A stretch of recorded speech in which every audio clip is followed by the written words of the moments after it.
Today can be the turning point in your life by making a simple decision. Fundamental questions of navigation. Where am I? Where am I going? And how do I get there from here? I invite the leaders of our planet to ask themselves these three questions before they make any crucial decisions. But if you don't make decisions, you're going to stay right where you are. We are all map makers. We are in a time of transition. If we're going to change, we have to change the direction that we're going. Our planet needs leaders who know where they want to go. When we change the direction we're going, then we want to make sure we're going in the right direction. Leaders who can see the big picture. Because if we're not, we're going to either go backwards or we're going to stay where we are. Recognizing the psychological and the spiritual shifts and changes that need to be made, often from the inside to the outside. To be able to shape your future, you have to be willing and able to change your paradigm. Complex journeys require navigation. The path to the truth is one such journey. This is your GPS. Hairstyling services provided by J.D. Edwards Salon and Spa, Palmdale Shopping Plaza, Madera Street.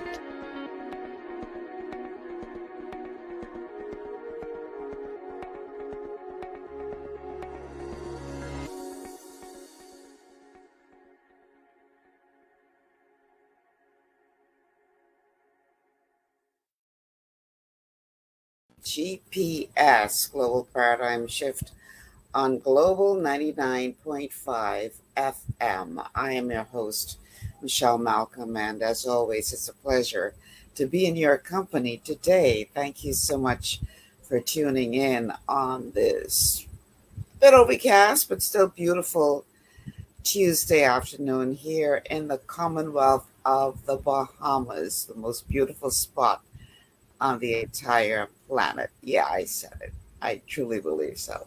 All right, so welcome to all of you who are tuned in today. Today is going to be a show all about politics.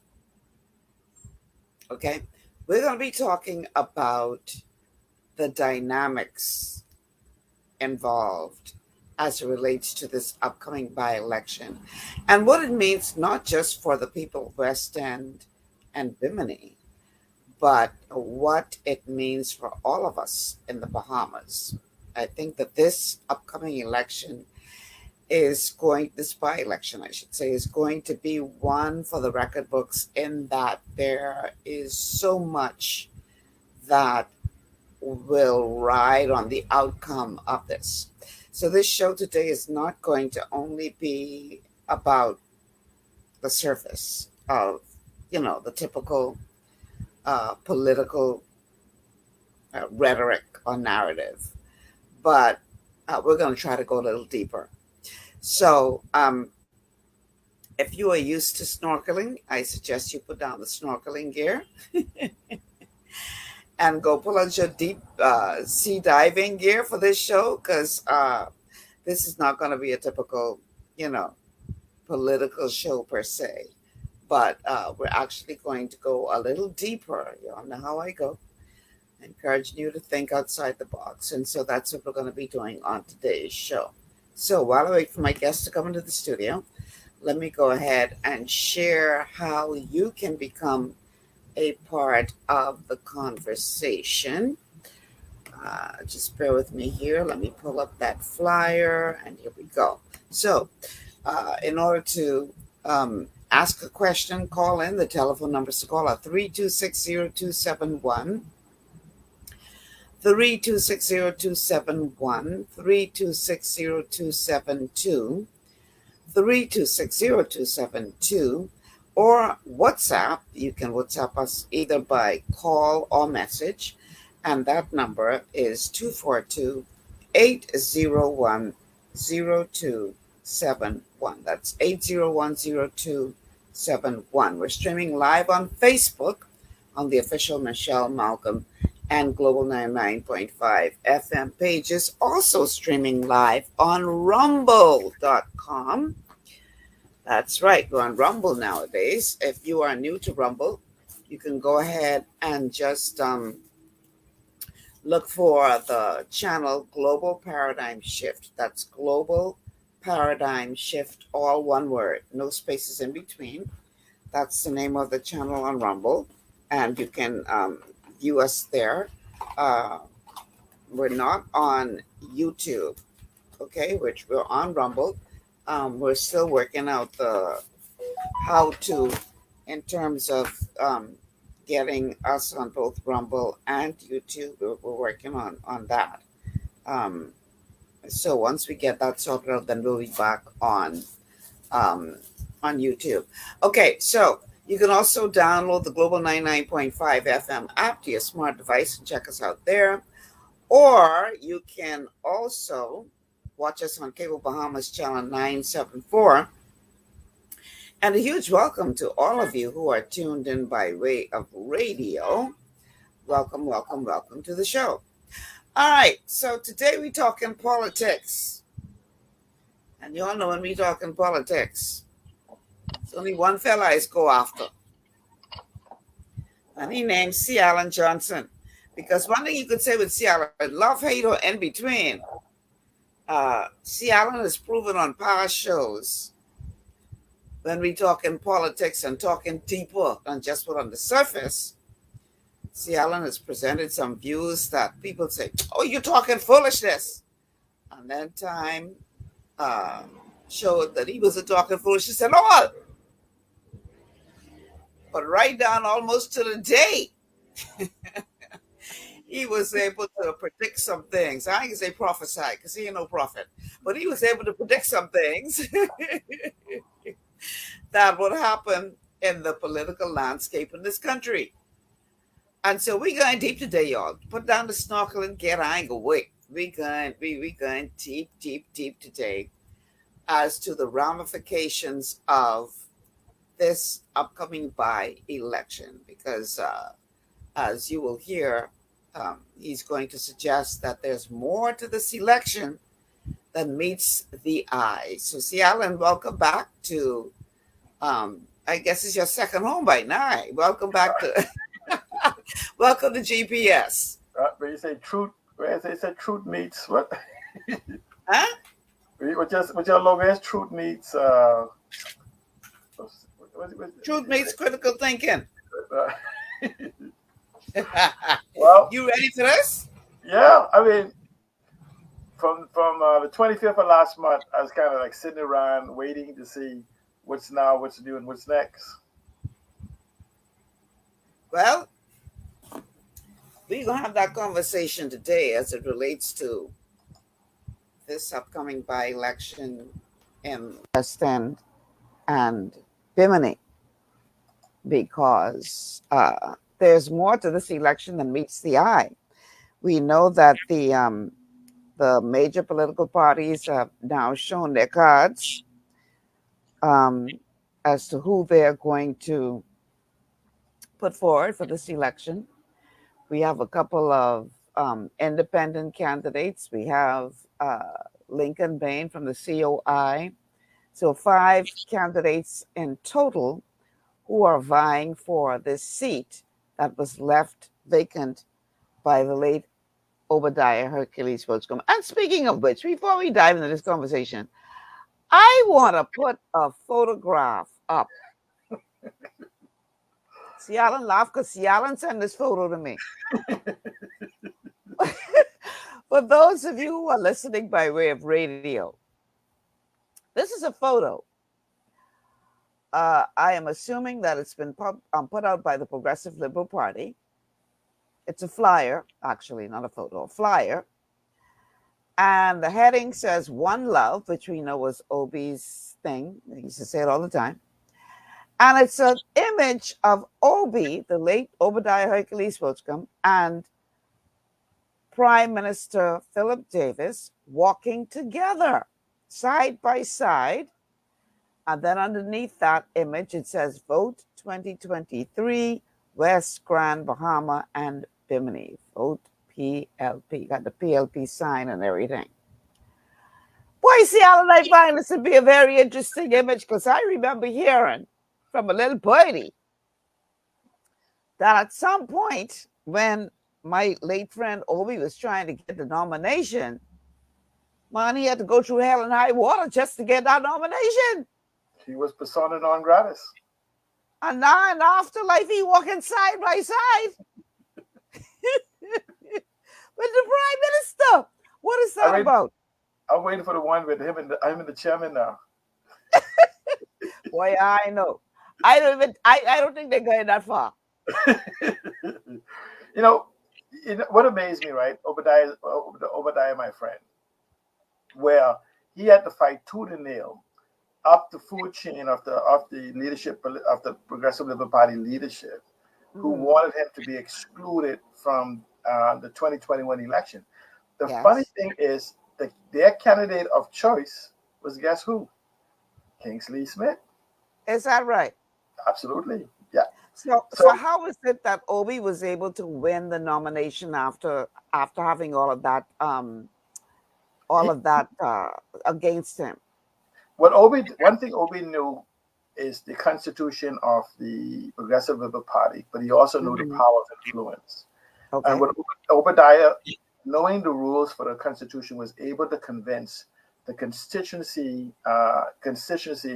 associations, where the constituency association technically vets the candidate they could work with. They then send that to the candidate committee. The candidate committee then send that to the National General Council.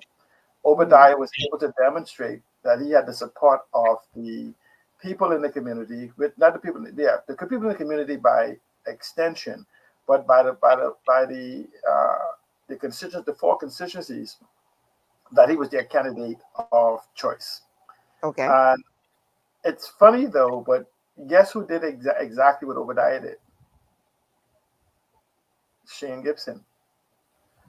Shane Gibson. But wait for Obi, but it ain't wait for Shane. Right, because somehow they made a decision in the Progressive Liberal Party where Shane will have his say and the leadership will have their way.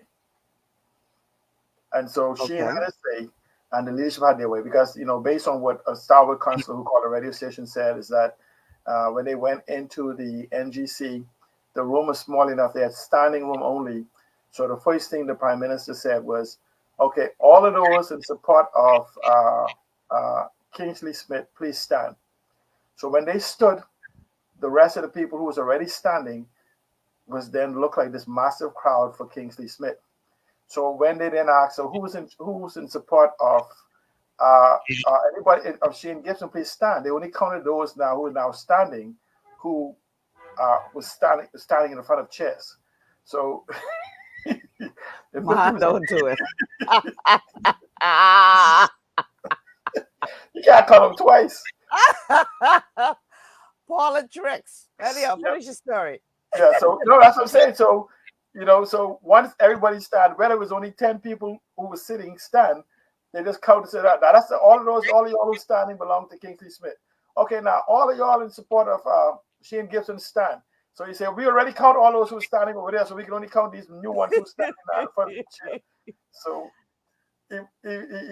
he lost, and even though he asked for a constitutional right, Shane Gibson asked for a constitutional right, which is a anonymous ballot, and it was not exercised. They basically overlooked his right. The candidate agrees that that's what he wants. They should have it, but they did not want that because essentially, how the party go. You get victimized. If you have an anonymous ballot, you don't know who voted. But of course, you're going to vote against the prime minister, and he go, oh, so you was with Shane. So you end up victimized, have to resign some posts, do whatever else. So essentially, Shane was doomed from the start. But it brings the point that we must understand that Shane was acting as a proxy for someone else. Many in the Progressive Liberal Party and in the public domain said he was acting as a proxy for the former prime minister. Now, a lot of people talk about the gymnastics inside of the Free National Movement.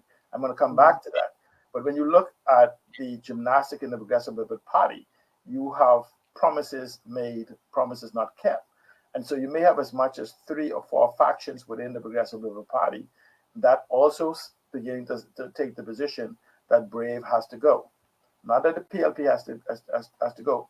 Now, I want you to make a note in this. I want to come back to explain to some people to understand what my analysis of Mr. Fred Mitchell's strategy in his seeking for leadership. So you have the Mr. Mitchell crew, you have the former crew of the former prime minister, you have the former other prime minister, the queen of the PLP, Miss Marguerite Pinland, and then you have some others who the financiers behind the picture who don't feel things are going the way they have. Promises been made. At least 3 or 4 people was made promised to be governor general. That was not kept. You even saw some former politicians got rid of the colored hair and began to take on a statesman-like look in preparation for that new position.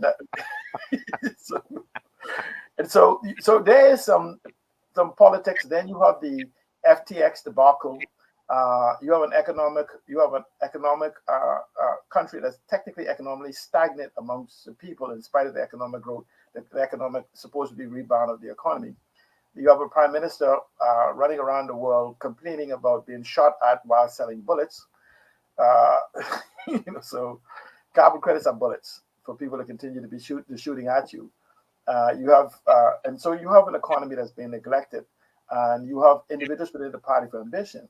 If Shane was successful in entering the House of Assembly, there would have been a shakeup, definitely shakeup in the Progressive Liberal Party, including the displacement of the deputy leader, in my opinion.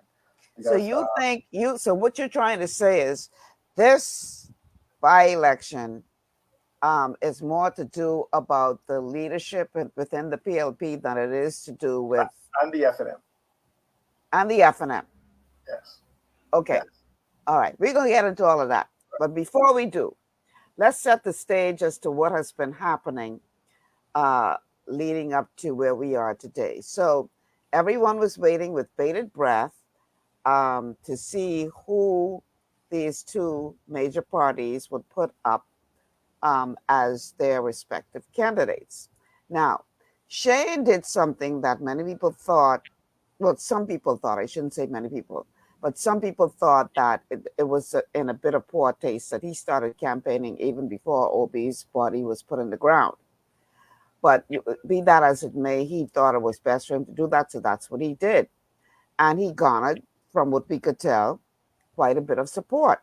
Now, you just explained what happened, why he didn't get the nomination. Just pause right there a second. I want people to understand that he got 75% of the support of the individuals who should be making the decisions for West End. So you don't confuse the people of West End with the PLPs of West Grand Bahama. Ah, good point. Okay. Right. So when he didn't get that nomination, all hell break loose. I'm going to play a couple of clips. This first one is what happened immediately after that vote at the PLP headquarters when it was announced that he, in fact, did not get the nomination. Check this out. That's what we want. That's what we want. We want Shane. We lose this one. I mean, might lose the 2026. We lose this one. We're kind of grabbing in this one. We sleeping next to this election. We sleeping. We ain't even going to the register. We ain't going to the register. That Smith man is an FNM. We want Shane.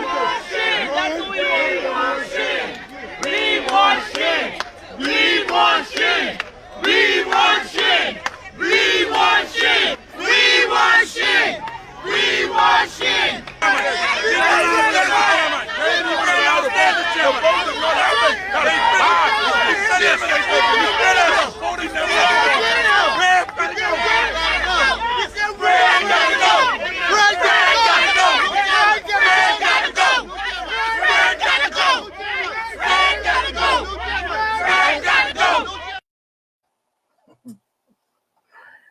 That's 2 gotta go. Wow. Okay. So people were obviously not very happy. Shane supporters were not very happy about the outcome.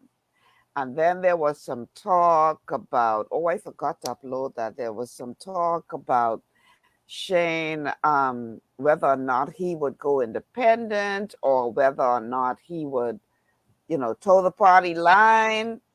I even saw a flyer put out saying that vote for Shane as chairman in the next PLP convention. And then after all that uproar, a person who you saw making some of the most noise in that video just now by the name of Jackson Cooper. I know who called Jackson. I know who put Jackson to the side and say, boy, you better catch yourself. But all of a sudden now, I could just play the clip and let it speak for itself. Check this out. That's what we want. That's what we want. We want Shane. We lose this one. We lose this one. I mean, might lose the 20 place. We lose this one. Ricardo Grande will win this one. We sleeping next to this election. We sleeping. Red gotta go. Red gotta go. Red gotta go. Red gotta go. Red gotta go. Red gotta go. Well, in the wake of that video going viral over the weekend, Cooper issued a public apology to the party and its leader, noting that the video was born from moments of personal emotion and was never meant to send the message it seemingly did. He went on to address the Prime Minister directly by saying, Mr. Davis, over the years, I have admired you, not just as a leader, but as someone who represents the hopes and dreams of many Bahamians like myself, and the thought of causing you or any of the beloved party members any distress, even inadvertently, keeps me up at night, he said. Cooper added that he genuinely wished that he could turn back the hands of time and rethink that post. He says it's hard to express the regret he feels knowing that a fleeting moment has clouded the genuine respect and loyalty that he has always felt. Now, the young PLP supporter has asked the party for forgiveness and asserted that this has been a learning experience for him. Mike, see, I have a question. Are you referring to a post he did or an actual live broadcast that was not a post? It was simply not even his. So this also tells you about the mechanisms of the political parties. And this is the problem we have in the Bahamas, is that we have party politics rather than people politics. Mm-hmm. Because the party then comes in, machinery to clean up, this is the only place you're going to eat, this is the only place you're going to feed. And because we have a partisan political processes, you could then end up in a very bad position. That's why when individuals begin to talk about Shane leaving. See, for me, I would tell people, watch the Senate and watch the cabinet. That's where you may see Shane any moment now. What is this? Okay, so boy, politics in this country is something else. I just wish it was about us. Well, you got a point. So the talk now is that Shane has decided that he's gonna toe the party line and just, work, I guess, from behind the scenes in terms of what he is going to do going forward. Important statement: work behind the scenes to accomplish the goal that he started with, not to end it, unless he's negated by giving him a sweetener so sweet that he's busy sucking the sweetener that he can't speak. Meanwhile, we just setting the stage first before we go into this deep conversation. Meanwhile, the chairman of the party says, what are you talking about? We're not divided. This is democracy. Let me go ahead and play that clip. What? That's what we want. We want Shane. We lose this one. We lose this one. I mean, might lose the 20 place. We want Shane.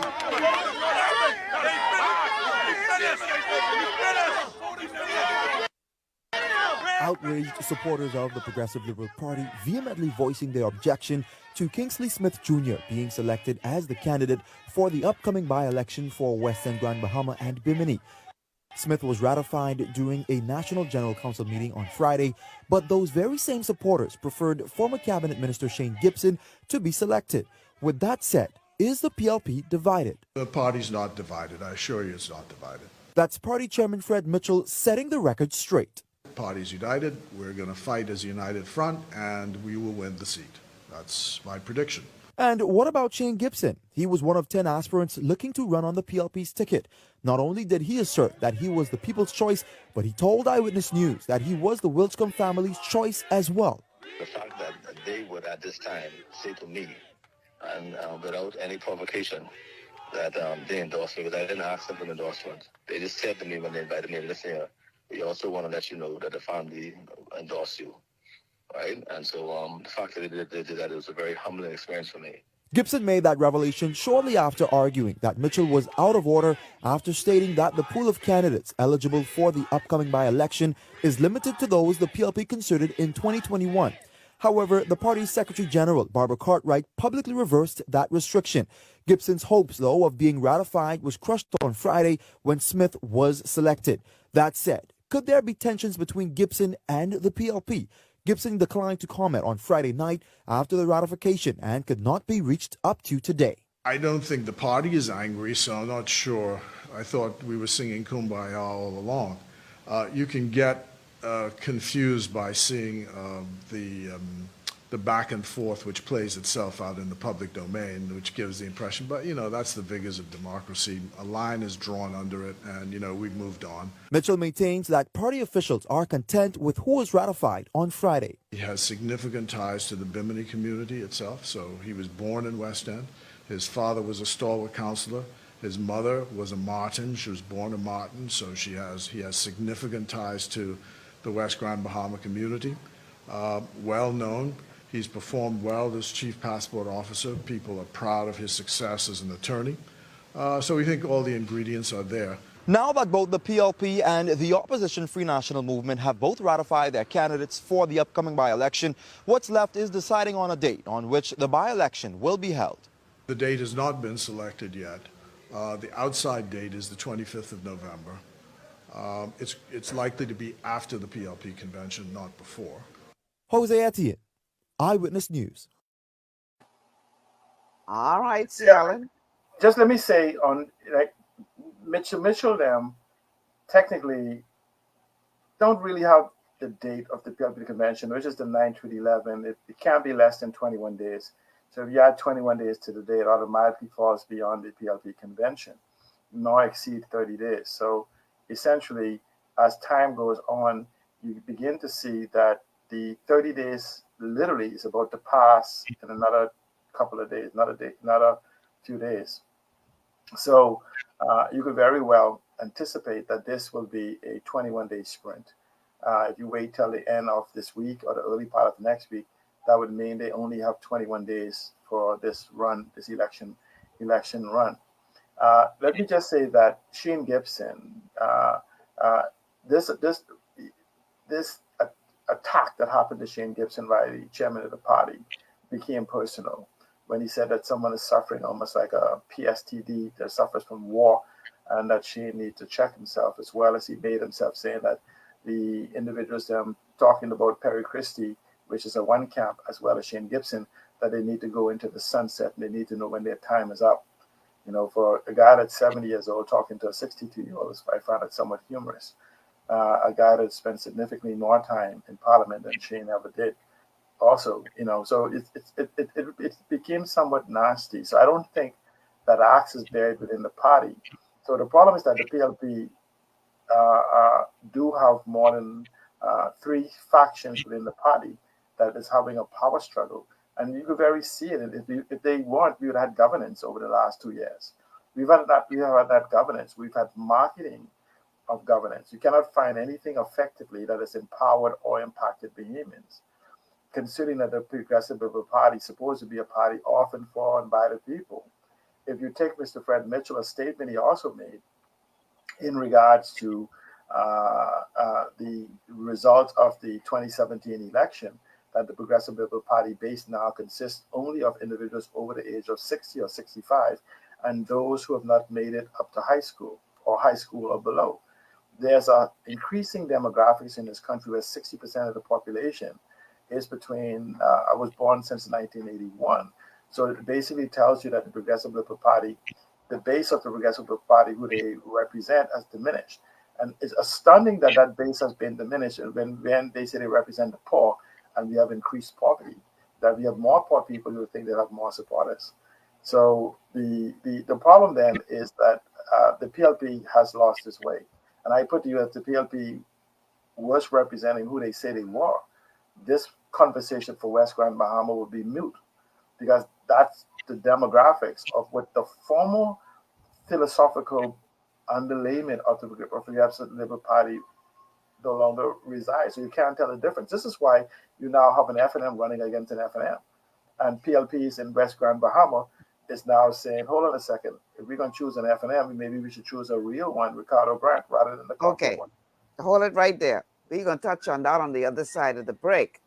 But one thing I want to say going into this break, and then we could touch on this and then go to the FNM side of this whole conversation, is that unfortunately, this whole uproar as it relates to Shane not getting the nomination, would you say that this is overshadowing the person that they did choose to run?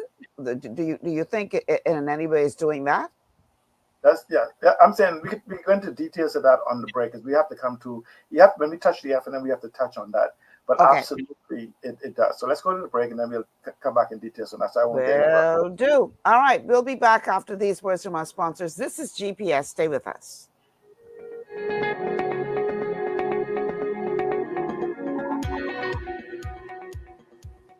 Global Paradigm Shift will return after this. Understanding your microbiome, also known as your gut ecosystem, can change everything you thought you knew about nutrition, digestion, immunity, and metabolism. Keeping your gut ecosystem healthy and balanced is essential. Ultimate Microbiome by Longevity was specifically formulated to optimize this ecosystem. It provides the advanced support your gut needs through prebiotic, probiotic, and postbiotic supplementation. Our unique blend of probiotics includes Lactobacillus and Plantarum, healthy bacteria that can help prevent harmful bacteria from taking over your gut. Increasing your gut's population of beneficial bacteria creates a more balanced gut microbiome, which has been shown to aid in weight loss, skin health, sleep, mood, and may even help with seasonal allergies. Ultimate Microbiome also promotes the production of postbiotics. Postbiotics are key to help regulate your gastrointestinal health. To enhance digestion, Digizyme Multi-Enzyme Complex, a blend of 5 specific enzymes, has been added to Ultimate Microbiome. It can help break down food so your body can better absorb nutrients. Plus, we've added our proprietary I-26 Hyperimmune Egg Powder to aid in the elimination of disease-causing gut bacteria and help your body balance its immune response. Ultimate Microbiome, the scientific, proprietary, and holistic approach to gut health that helps optimize your body's entire gut ecosystem. To learn more, contact your Longevity associate. Welcome to Sunshine Auto, the hardest place on the planet for rims, paints, and tires. We are your auto superstore for rims, Lexani, Azaras, Trueform, Western, Lux, Fuel, Tracklight, Tough, Rough Racing, Velocity, Mud, All-Terrain, and low-profile tires, cars, homes, and commercial window tinting. At Sunshine Auto, we put God first and customer is king. Glasses love. To stay healthy, it's crucial to make sure you get the nutrition you need every day. But it's difficult to get all your recommended vitamins and minerals from food alone.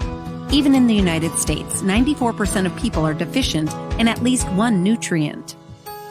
Beyond Tangy Tangerine 2.0 by Longevity is a simple, convenient, and affordable way to help your body get the essential nutrients it needs. It's an advanced plant-driven multivitamin mineral complex that contains certified organic whole foods, trace minerals, and antioxidants. BTT 2.0 supports your body's natural defense system with a proprietary blend of energy-boosting and body-loving nutrients, plus prebiotics, probiotics, amino acids, and enzymes that support digestion. With an unusually high ORAC score of 8,000, you get even more antioxidants to help combat free radicals that can cause damage to your cells. But to get the most benefit and value from any multivitamin, your body must be able to break down the nutrients so you can fully absorb them. Otherwise, they'll just pass through your system without doing any good. Beyond Tangy Tangerine 2.0 was specially formulated with synergizing cofactors to ensure you get maximum nutrient absorption. Beyond Tangy Tangerine 2.0 is the easiest way to give your body the balance and complete daily vitamin mineral supplement it needs for optimal support of your overall health. To learn more, contact your longevity associate. This portion of GPS is brought to you by Tiki Bikini Hut at Junkanoo Beach. Great food, cool tropical drinks, and family fun in the sun. And we are back. Welcome back to GPS Global Paradigm Shift on Global 99.5 FM. Michelle Malcolm here, along with my guest, C. Alan Johnson. We going deep into politics today, talking about the upcoming by-election for the West End and Bimini constituency, and more importantly, the ramifications thereof. So here's how you can get in on the show. The telephone numbers to call 3260271. 3260271, 3260272, 3260272. The WhatsApp line for messages and calls is 8010271. That's 242-801-0271. We are streaming live on Facebook on the official Michelle Malcolm and Global 99.5 FM pages. Also streaming live on rumble.com. Look for Global Paradigm Shift, all one word, no spaces, Global Paradigm Shift channel, and you can check us out there. Speaking of channel, we are on Cable Bahamas channel 974, or you can download the Global 99.5 FM app to your smart device and check us out there.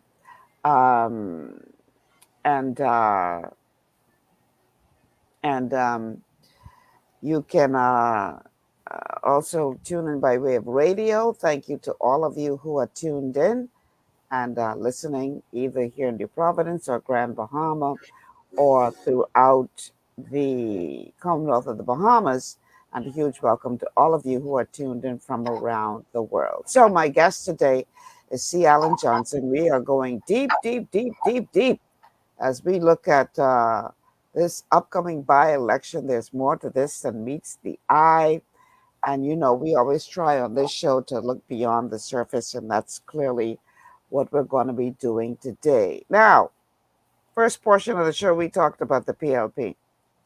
And we saw one of those clips where the woman was saying, this man is F&M, talking about the PLP's nominee. He's an F&M, he's an F&M. First and foremost, do you think, C. Allen, that number one, he is being overshadowed by all this drama? And number two, why do people say the man is F&M? Well, he is being overshadowed. He will be overshadowed by this drama. But this is what I have to say. If he's not an F&M, right, then he's an opportunist. Because explain, please. What happens is, if you understand, if you go back to his history, I know the narrative they're trying to weave with you. His father is a Starwood councillor. I think his mother is well within the F&M party. Essentially, the truth be told is that when he looked at the Progressive Liberal Party and their uncanny ability to consume their young, he made a decision to go to the F&M party as the one that could best fit his ambitions, his political ambitions. Because you just look at Michael Pintard, look at Carl Bethel, look at all of the individuals who came out of the torchbearers, voices, the Progressive Young Liberals that, you know, was buried in the Progressive Young Liberals. And so the PLP is absolutely, the senior PLP is absolutely masterful at consuming their young. That's where they get their energy from. Okay. So he moved into the F&M and moved up the ranks. And his day of shining was his involvement in Pakeisha Parker Edgecombe's election campaign, for which he slayed the giant Obadiah Wilshcombe, for which he celebrated among F&Ms and acknowledged among PLPs. This is why you see so much passion against him within the Progressive Liberal Party. More so for those key individuals like the person who apologized, the next person with him, the individuals within the branch, people like Cindy Patrice Daxon and the rest of them who call for party loyalty. The problem is not the fact that he moved into the PLP. Let's look at when he moved into the Progressive Liberal Party, late of 2020. And then he became the chairman's choice as candidate 6 months later. When the branch then was going through election and began to move towards this possible early election, because the Progressive Liberal Party is well aware of an early election coming coming online. In fact, Obadiah and I discussed it many different times.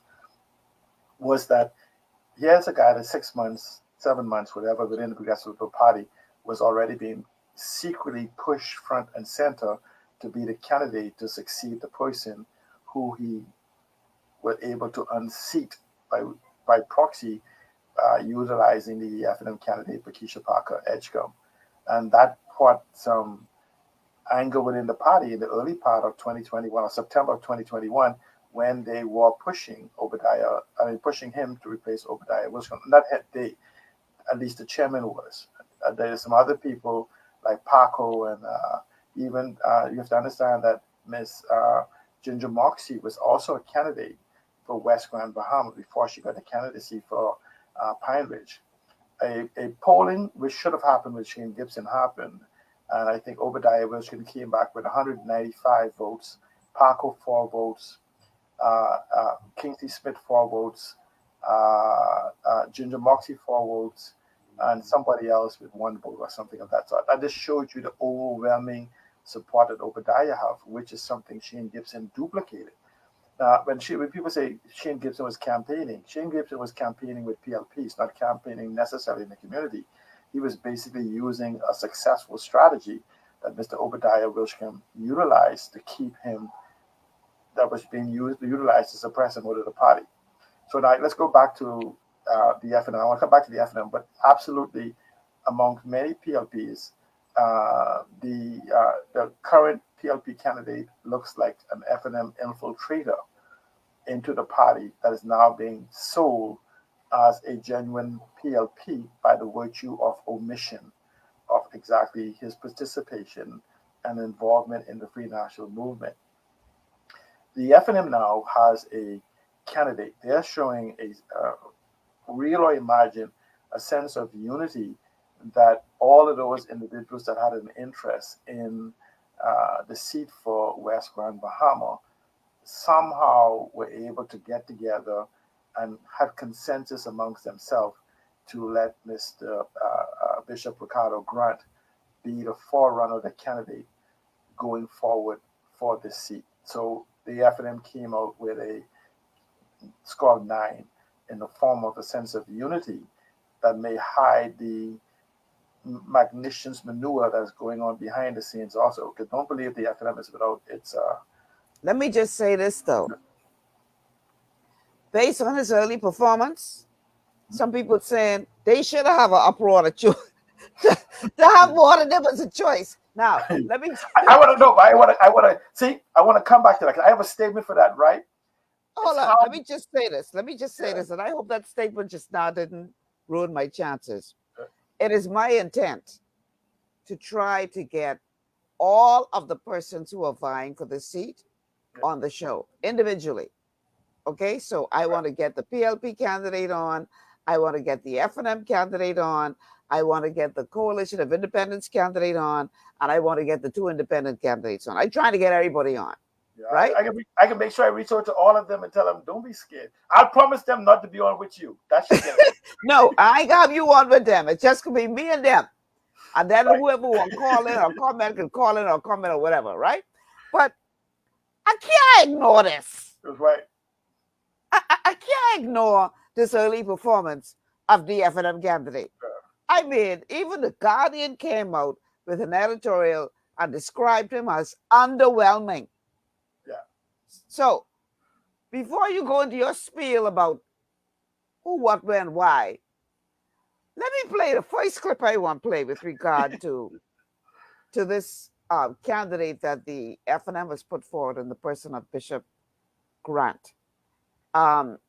This is the first time I think that people were starting to question, boy, I don't know. Let me just go ahead and play this first clip and then we can talk about it. And so tonight I don't have no promises. And the promises that you would loose to be hearing, we can do this. I don't own a stove to buy you and a fridge to get for you. I ain't getting much help here.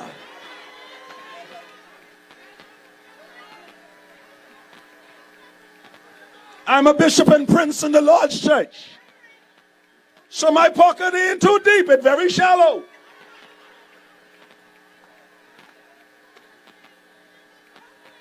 We in the alley tonight, so let's talk alley talk. No, listen to me. I honestly, I like the sermon. I really, Okay. I really It was like a good come to Jesus sermon. Right. The problem is that it was not translatable to the political thing. Here's what he's saying. I won't have any money to bribe you. I won't have any money to buy you things. But technically, Right. that's not his job. The bagman, you have Right. a journalist and bagman who does that because that's illegal. Right. So he declared right off that he's not going to break the law. Then Good he for him. declared, right. Then he declared that he's broke because he's been doing the Lord's work, helping other people outside of the church. What's going on, and so what is happening is what you see is a heavyweight going into the fight and slipping on the steps on the way up to the ring. You remember being knocked down is where you lose the fight. When you go into heavyweight, you get knocked out, right? So yeah, there's a guy that when he was stepping, just imagine that you're climbing over the rope to get into the ring, and you're already down on the floor. The referee trying to find out what you get. Did you get hit or did you fall down? So the question now is, can he get up? But the problem is that you have three downs if you want to use it at the help. And from my observation, is he has two. Okay, so the question, and that's the second appearance. That I don't know if you have that tape or not. Oh, I have it. Right. So the question now is that it's a good quality to show that he's not a seasoned politician. But the problem is, this is not in this short race, in this short political race.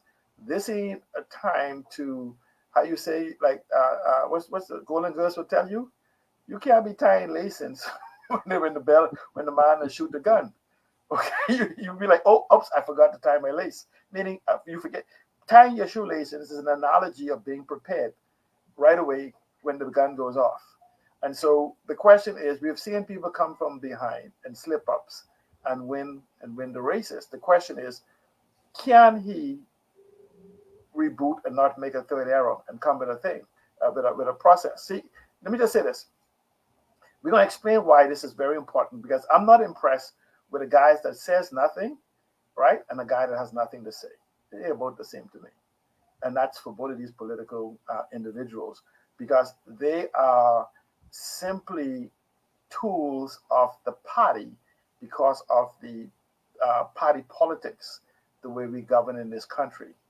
And that's the problem. The question is, can either of them put a convincing argument of whether or not they will actually represent people over party politics? Now, you said the second, you didn't use the word blunder, but that's what you were referring to. Now, some people listening to this show only familiar with the first one. So I got to play the second one. I ain't trying to attack the man. I hope he comes on my show. But you cannot ignore this. This was originally sent to me as an audio clip. And whoever sent it was trying to be funny, or whoever edited it was trying to be funny. So you didn't actually see him. You only heard his voice under a photograph with his picture and a bunch of question marks. And then they inserted all kind of, their attempt to be funny names in between memes in between his voice. So when I listen to the things what the man say, and by the way, well, first of all, I was like, man, this got to be a joke.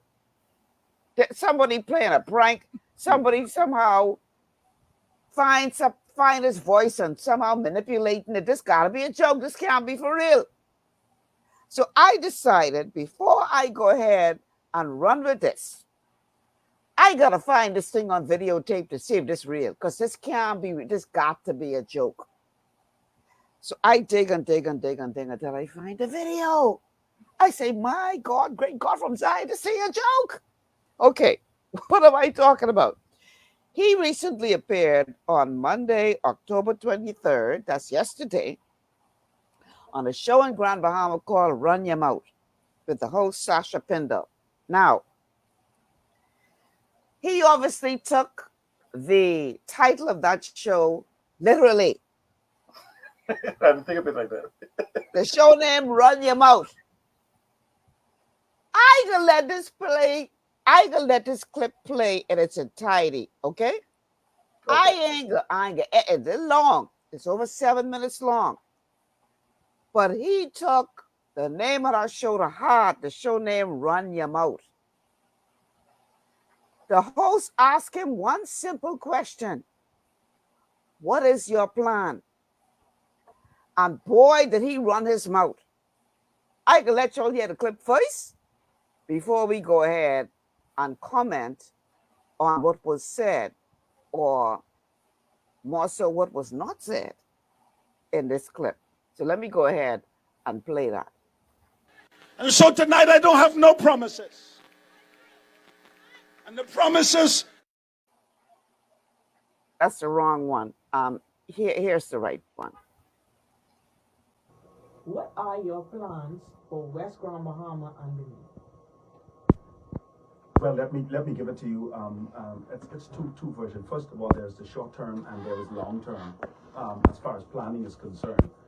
But I believe the full formation of the plans for West Grand Bahama and Bimini have to be fully formed after hearing the people, because it's wonderful to have a plan for a person, but the truth be told, you're supposed to really deal with the plan that they have for them, because nobody can speak to the issues, the needs, stuff that has to be, and stuff that will continue to help promote, businesses, promote family, promote education, promote opportunities, local and internationally.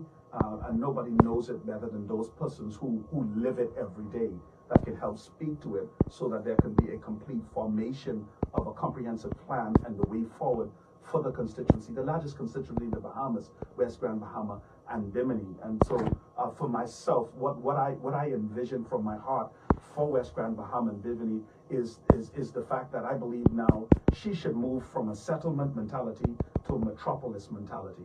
When you talk about a settlement mentality, as you are deemed of settlement, the word settlement comes from the word settle. Settle speaks to the fact if I settle on stuff, anything that is given to me, sent to me, done to me, I have to settle, and I've settled for it. I don't believe that we should be settling for anything any further. They always look at us here in Grand Bahama as the second city. What is that? Second? We are not second. Who are you second to, Sasha? You should never be second to anybody, and so we should never be handled, looked upon, or dealt with from these particular mindsets and precepts. Do you not know the capital of Grand Bahama is West End?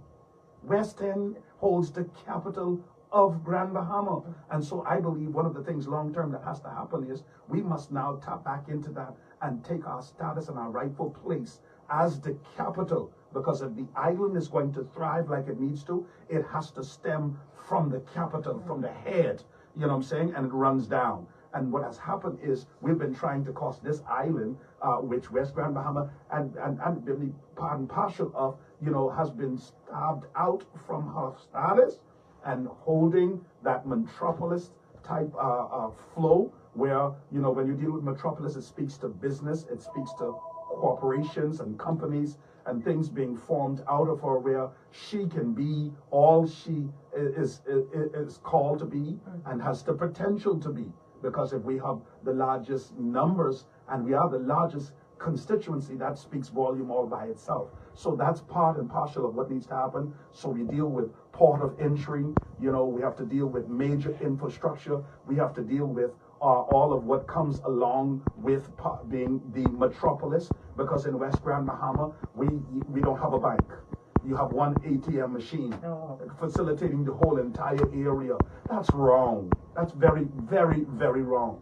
You know, we still have to deal with certain particular infrastructure in West Grand Bahama, as simple as ensuring that our roads, you know what I'm saying, once again comes back up to par, where we can, you know, traverse on our roads and not have to worry about, again, our cars being broken down so badly simply because of the potholes and our drainage system, you know, where when we experience rain, and large sums of rain, where does the water go? And we have major flooding with just regular rain. I would talk about storms and, you know, potential cyclone systems in our area, all of that, and then some. So, you know, you're talking about the roadway. When we're talking about lighting, you talk about street lightings, you know, for the area going into West End, between West End and Seagrave, where, you know, the lighting has not been, signage, you know, proper signage even in between those particular areas. And you know something, and I've been talking with young first-time voters and young people,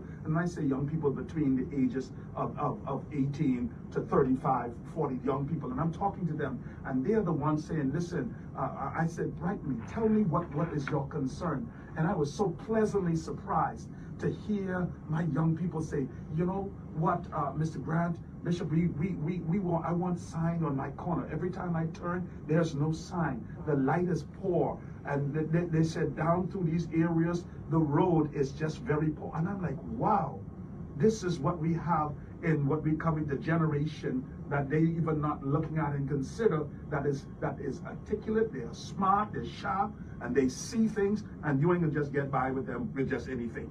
And so those are some of the things that I believe needs to happen in the interim that speaks to infrastructure. And then you talk about the fact that, you know, we don't have a fire engine. We had one before.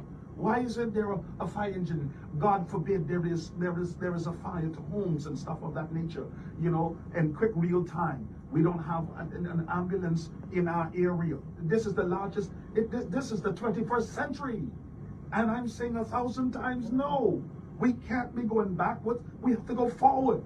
And the focus has to be forward. You know, we don't have an ambulance. We don't have a fire truck, fire station. You know, between, you're talking about Hebbernstown straight to West End. And so, you know, real time, there's been some major hiccups that has been because of these particular lacks that should not be. Don't have a bank. We don't have a bank. We don't have a major food store. That's fine and good, because the mom and pop store has been carrying us, you know, ably, doing what the best they can. And could you imagine you only have two gas stations that's at the entrance of West Grand Bahama. When you get in West End, God help, you know what I'm saying, that you don't get low in gas, because you won't be able to make it to the gas station coming up. What is that? What's that all about? How is it that we have come to this? You know, and so these are some of the things that I believe that we have to seriously look upon and look at to ensure that we have those things first and foremost. Here, I won't talk about the job that needs to be job opportunities that have to be created. Opportunities. And one of the things that is going to be dear to my heart is the fact that, do you not know, from 8 Mile Rock, let me go back and call it what? 8 Mile Rock, West Grand Bahama we call it. You don't know, we have produced world-class athletes to the names that ring off your lips and from the country and the world. The John Bell Jones, the Buddy Heels, the Donalds, and I mean, we ring them off like, where they from? West Grand Bahama.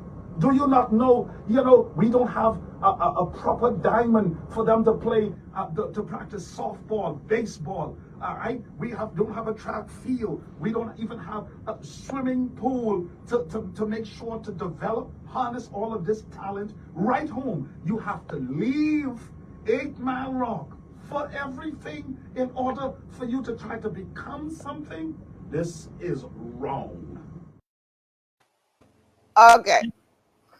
You want we gotta take a break? No, I said take a break. Take a break. We gotta take a break. We gotta take a break. Right. We gotta take a break. Let's take this break, and we'll be back to analyze all of that on the other side. Stay with us.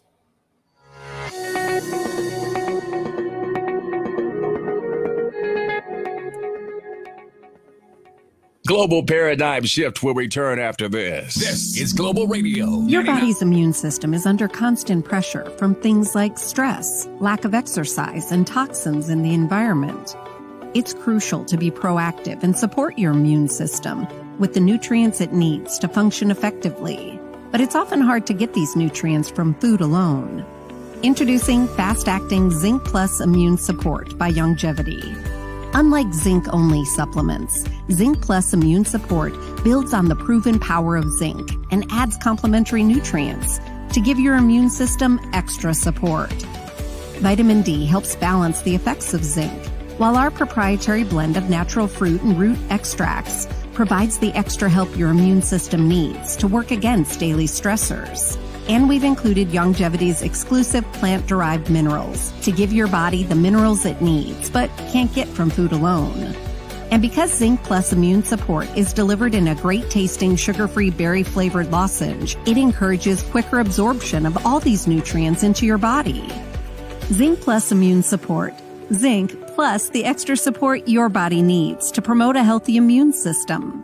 To learn more, contact your Longevity associate. Welcome to Sunshine Auto, the hardest place on the planet for rims, paints, and tires. We are your auto superstore for rims, Lexani, Azaras, Trueform, Western, Lux, Fuel, Tracklight, Tough, Rough Racing, Velocity, Mud, All-Terrain, and low-profile tires. Cars, homes, and commercial window tinting. At Sunshine Auto, we put God first and customer is king. Blessed love.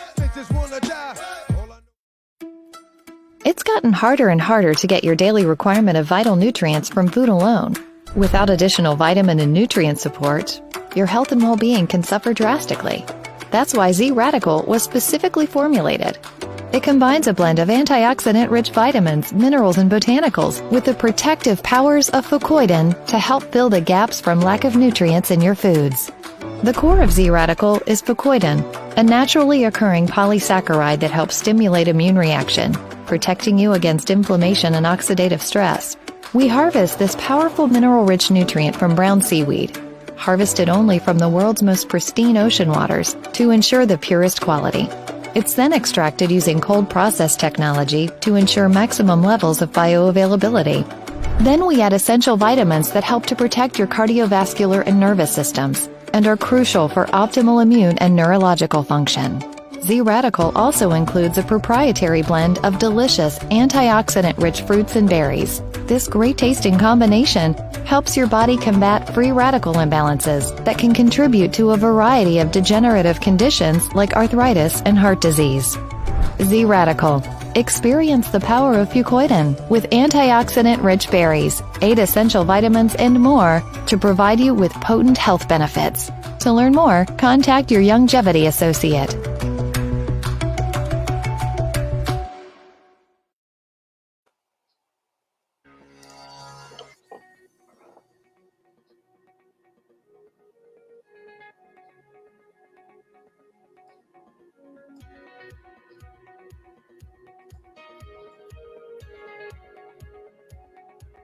The demand for a new kind of health professional is growing exponentially.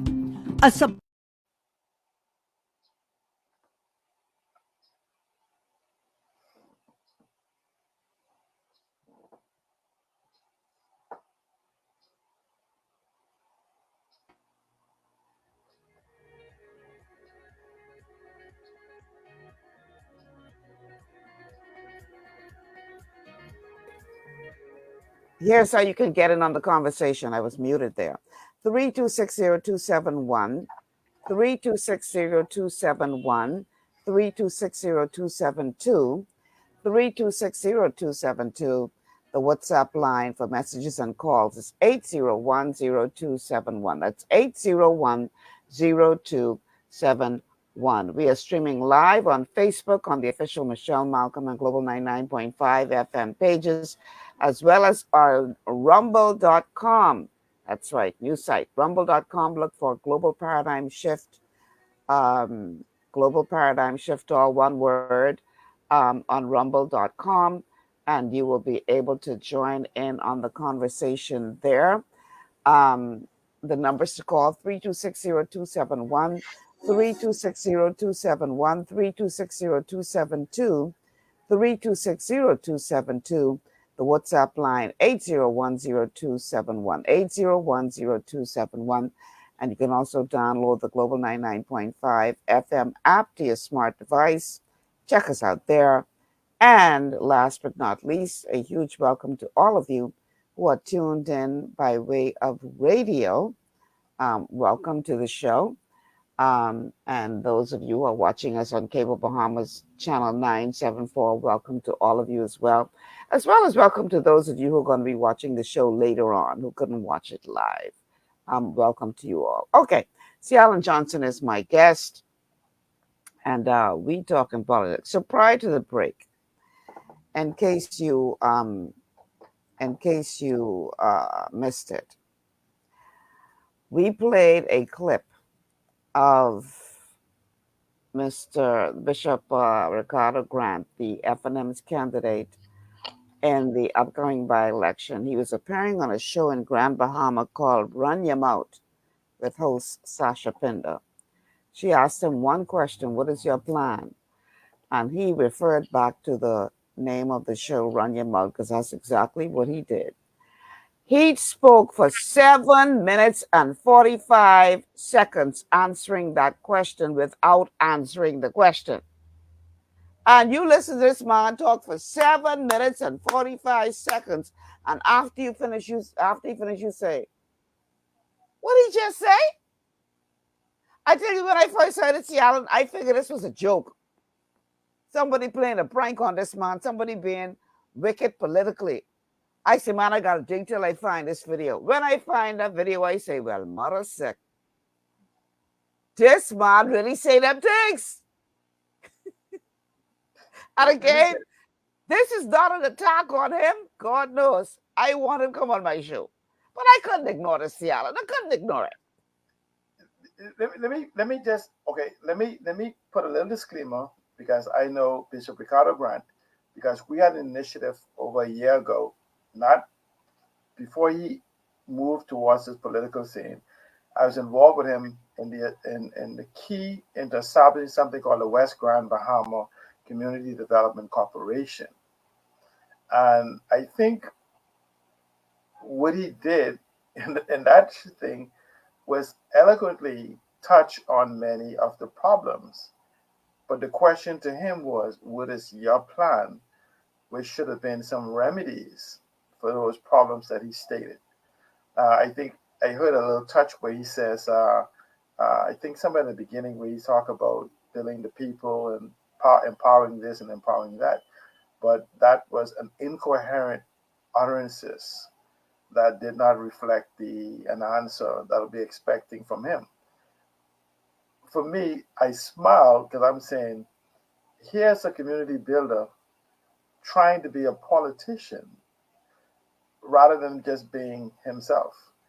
So you're running on trying to say things that you may or mimic what you've had other people say. And I just smile because I'm saying is, well, all of the stuff we talked about from the West Grand Bahama Community Development Corporation, these are the times to put those into the public domain to be able to express them.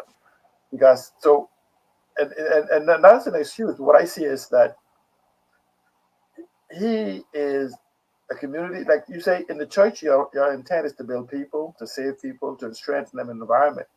But he's trying to be a politician. It's not his natural fit. What we need is less politician and more statesman. And that's where I think he's gonna get gobbled up. This is not his arena. If he wants to win this election, he needs to be Bishop Ricardo Grant, community builder, people builder, or whatever. And this is what we have in the country, is that people seek to evolve into politicians as opposed to evolve into people empowering and purpose. This is why I'm very interested in seeing the message coming from the other candidate for the Progressive Liberal Party. I'm not dismissing Mr. Neil Burrows, Daquan Swan, or even Lincoln Bain.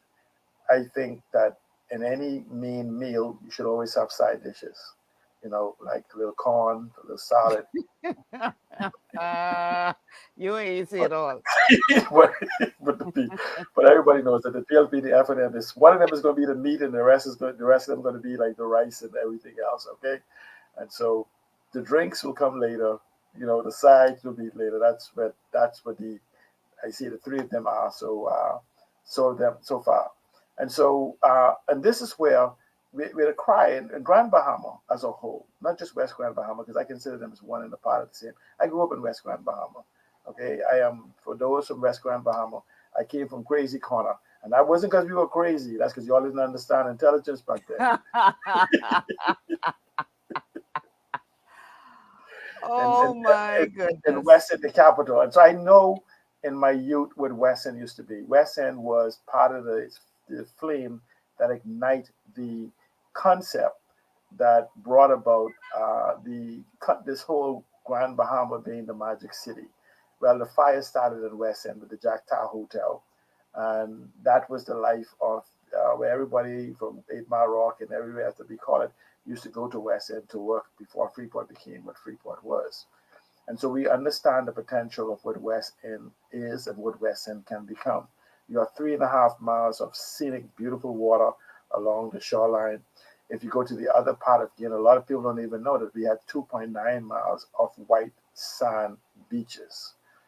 For those of us that grew up in West Grand Bahama, West End, and Boodle Bay, we knew that these things were there. But the rest of the Bahamas never saw the beauty until Gin came and wiped out. That's why it's funny for me with our Prime Minister, who was Minister of Works and had influence on the environment, when they wiped out almost 3,500 acres of mangroves and seagrass and sea marshes for what we now see as Gin. And now we are singing that we're going to save the world by preserving it or rebuilding them.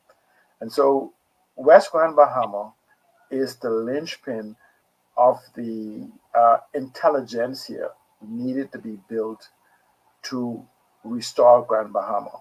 Because when you talk about building Grand Bahama, and that's why this is very important, this election is very important, because we are the cups of a transition towards the 21st century. In spite of us beginning into the third decade, we already completed 2 full decade cycles of the 21st century, and we have yet to embrace the 21st century as a country.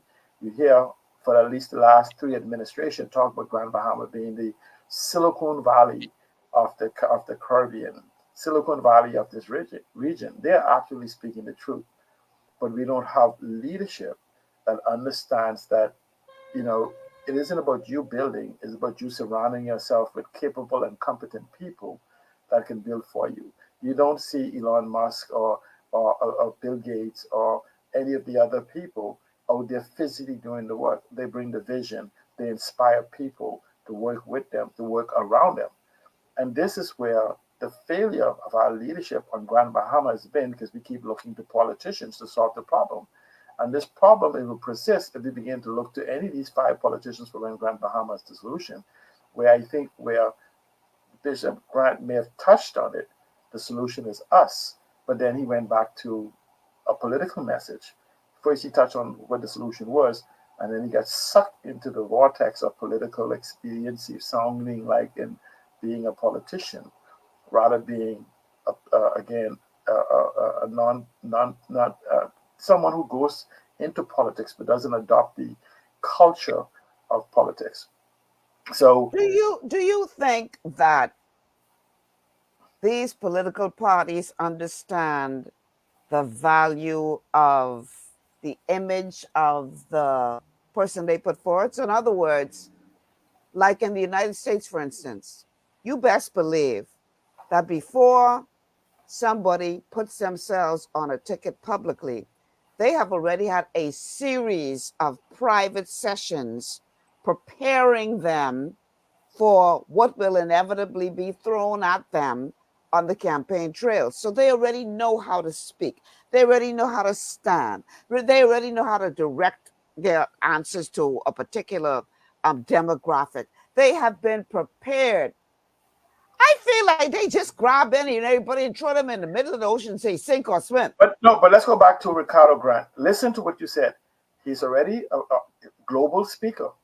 He has all of those qualities you have, except he doesn't have that of a politician. That's what he needs to stop trying to be. The people need representation. They don't need another politician that they had. They don't need someone who you said you need to be a great speaker. You need to be prepared. You need to be able to focus on the issues. You need to be able to grab an audience attention. He has those qualities.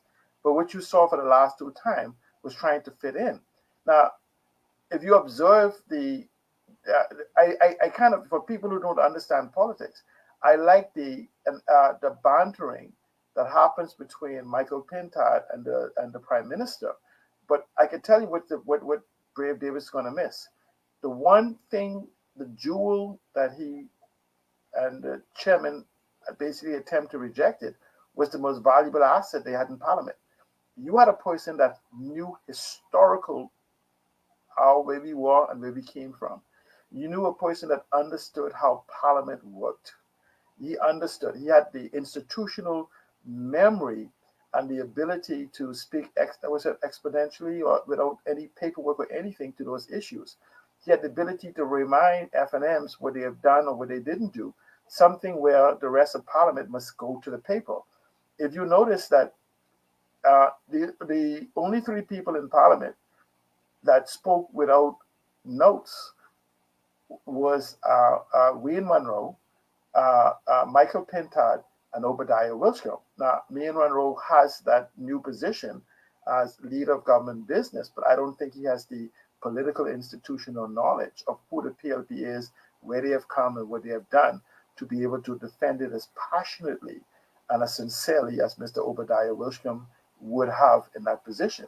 He became the cleanup. If you notice that every time Mr. Obadiah Wilshcombe speak at any of the debate, he became the cleanup man, not just they say the Prime Minister did the closing on these things, but no, Mr. Obadiah came in with the cleanup man, with remembering what each person said on his side, but also remembering what the FNM member said.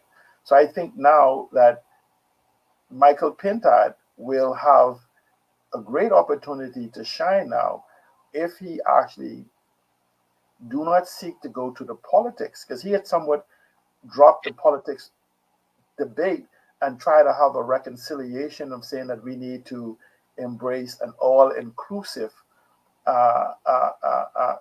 demographics for building the Bahamas, for which he challenged the Progressive Liberal Party on. And on many of the things that individuals like myself and many people in this country have argued for: transparency, accountability, anti-corruption, integrity, all of these different things. And so if you remove the I am an FNM or I'm a PLP and anything he says is garbage, and look at the substance of what he said, it can be very important.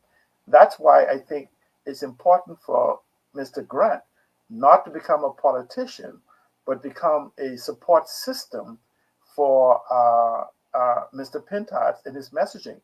If Mr. Grant can follow his leader's lead, rather than the political people who may be whispering in his ears that this is how we do it, and we know how this is run in the West End, and we know the politics of things, not realizing that the politics as we know it is dying.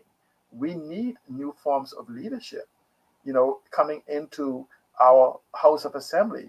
We need individuals that understand that the intelligence of all of us is superior to the knowledge of just some of us. And so this is why I'm very interested also in hearing what the Progressive Liberal Party candidate have to say, because I think he's at a disadvantage, because he can't come with a new agenda, because the agenda going to be, well, how does your agenda align or conflict with that of the Progressive Liberal Party?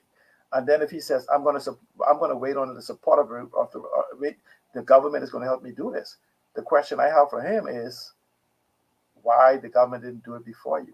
Because I can assure you, Obadiah Wilshcombe had more eloquence and more ideas for the building of West Grand Bahama and Bimini than any of the candidates who presented themselves, which, just to me, another sidebar here. If you notice that the Progressive Party mentioned 5 of the 10 candidates supporting these candidates, you have to question where the other 5 is. And so Shane Gibson would have brought the brute force of demanding that something be done, even if he didn't know what it is to be done. And so, and the question is, would he been able to listen to what the people want? So in that respect, that Mr. Grant says that we need to know what the people want, but at least you should be done is aware of the environment that you are in spite of what the people want. I mean, if he took what we discussed from the West Grand Bahama Community Development Corporation, he had some masterful ideas about building people, but it did not include PLPs or F&M. It just had people.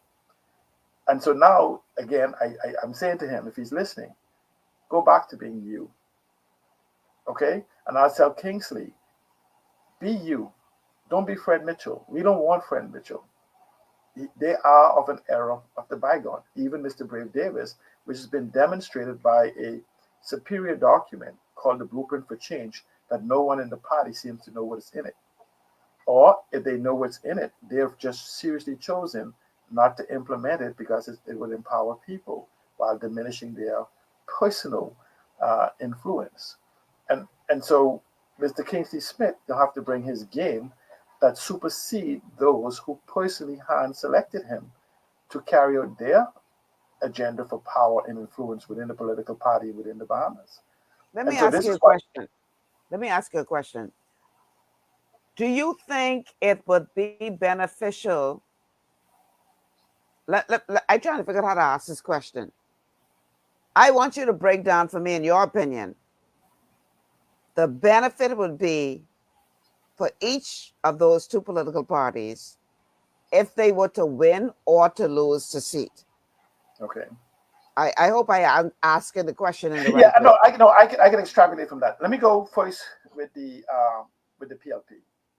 There's absolutely no benefit for the PLP in winning the seat except to save Brave personal reputation within the party. Considering You need to explain that. Explain that, because I know PLP is listening to this and they're saying, "See, I need to stop smoking weed." If the PLP was sincere about Grand Bahama or West Grand Bahama, you have to ask yourself, if you have all these plans and Obi had all of these ideas, why was none done? Why was none begin the process of being implemented? Why was Obi ostracized?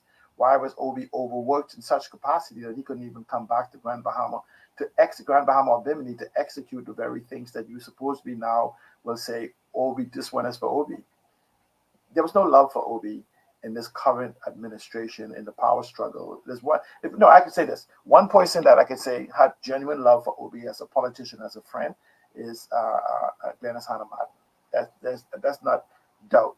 I'm talking as political colleagues and as friends or whatever relationship they had. But when we start talking about the nuances of power, there was no love for Obi because Obi served as a threat to the very legacy the PLP claims to be, and that was the image or the ghost of Sir Lyndon Pinland. Everybody else is trying to represent the ghost. Obi actually represented the man. And so the problem is for those who wanted political power, including Perry Grasso and Christie, Brave Davis, and everyone else. Obi was the trueness of the philosophical binding of who the Progressive Liberal Party was, at least in his utterances. He may not have been able to express that because those around him, other than Glennis Hanna-Martin and maybe 1 or 2 others who were there, actually know what the PLP stands for from a philosophical standpoint. And so what is happening then is in the people in the background, because the PLP has lost its way. And I know because I subscribe to the philosophical beliefs of the Progressive Liberal Party of 1953 and the revision of 1956. I don't know this party. I know the name, but I don't know this party. And I invite personally on your show debates from anyone who claims to be someone that understands the philosophy of the PLP and what they stand for. I would tell you 99.99% of people who say they're PLPs have no idea what it is. I also know what the philosophy of the Free National Movement stands for and how they overlap. So there's not one. So, I make a point. I don't argue for something unless I can argue against it. I don't argue against the F&M unless I can argue for them. I don't argue for the PLP unless I can argue against them, because it simply means if you can't do those, you don't fully understand that which you're arguing for or against. And so in the Progressive Liberal Party, Obadiah Wilshcombe represent a threat to those who simply wanted to succeed based on ambition rather than ability. And that's a fact, if anybody admit it. And so the PLPs have to be honest that they have lost their way. And Obi was almost the landmark in that party that sometimes reminded them of where the beacon is. Like how you say, no matter how far ashore you go offshore, that lighthouse was still there. Mm-hmm. Then as Hannah Martin would also now have to move in to fill that post of her friend and the legacy of her father. And so, which is the Bohemianization, which the point we are right now. Believe it or not, is so crazy that you hear more argument for Bohemianization and ownership coming from the opposition than for those that is in power right now that has the ability to do it and who claim to represent that ideology. And so what you're saying is, because we got to take a break, what you're saying is that it would be more beneficial for the PLP not to win the seat than it would be for them to win the seat. Yes, because what happens is, listen, right, by losing the seat, you cannot make the argument that you'll do something if we have the MP. You already had that and you did nothing. What would happen for Bahamians? No, more so for Bahamians in West Grand Bahama, because the PLP has a vast majority and the public treasury. If they send a message to the PLP that if you want this seat, come get it. We're not going to give it to you. Come get it in 2026. So we're going to put this person here to advocate and agitate in Parliament. And then you will then come in and prove yourself, not to disprove him, because he's going to be arguing for these things, but you're going to prove yourself to genuine love for West Grand Bahama, Bimini, and Obadiah Wilshcombe, as opposed to rewarding them and having another 2 years of what they already gave us. Okay. So we have to take a break. We have to take a break. On the other side of the break, I want you to answer that same question as it relates to the F&M. Okay. And then we're going to look at the other candidates who are running in this by-election, because we got to be fair and give everybody their 5 minutes of fame. All right, let's take a break. When we come back, more on this deep discussion on this upcoming by-election. This one for Obi, y'all. Yeah, okay. We'll be back after these words.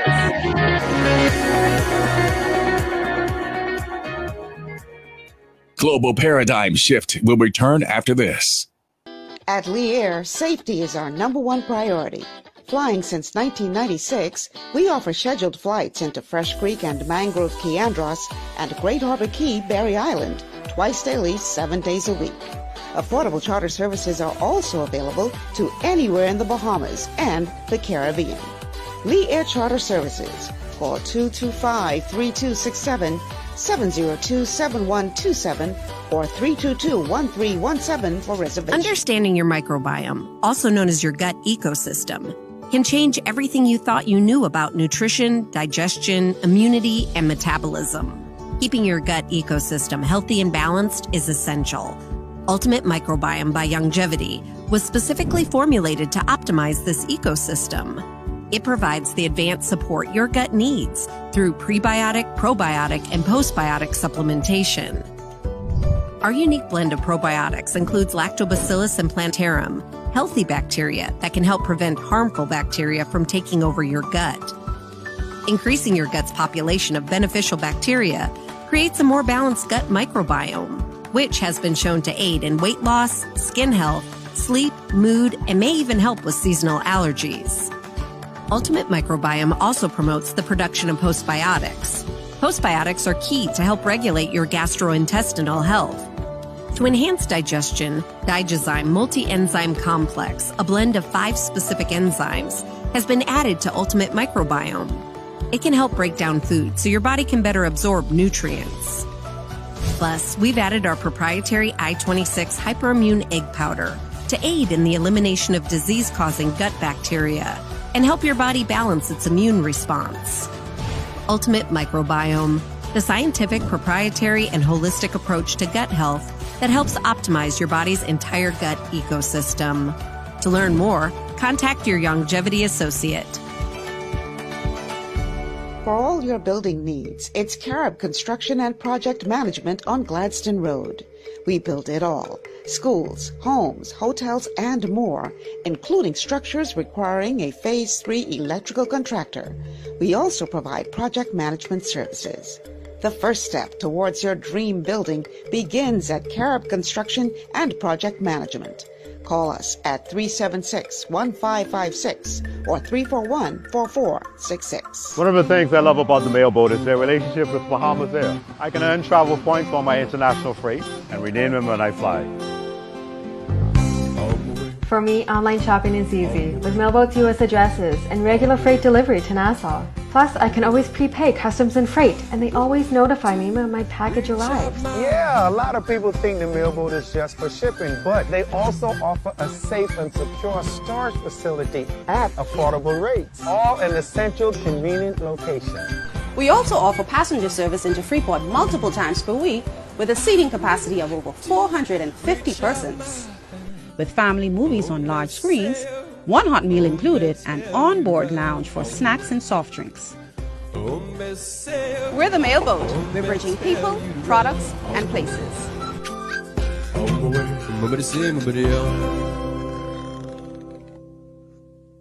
Executive Printers is your one-stop shop for all your branding and customization needs. Letterheads, envelopes, business cards, invoices, share and gift certificates, rubber stamps, vouchers, funeral programs, brochures, flyers, banners, and promotional items like mugs, water bottles, mouse pads, and key rings, all with personable service and great quality. No project is too small or too large. For great turnaround and competitive pricing, make an executive decision. Call us at 393-5011.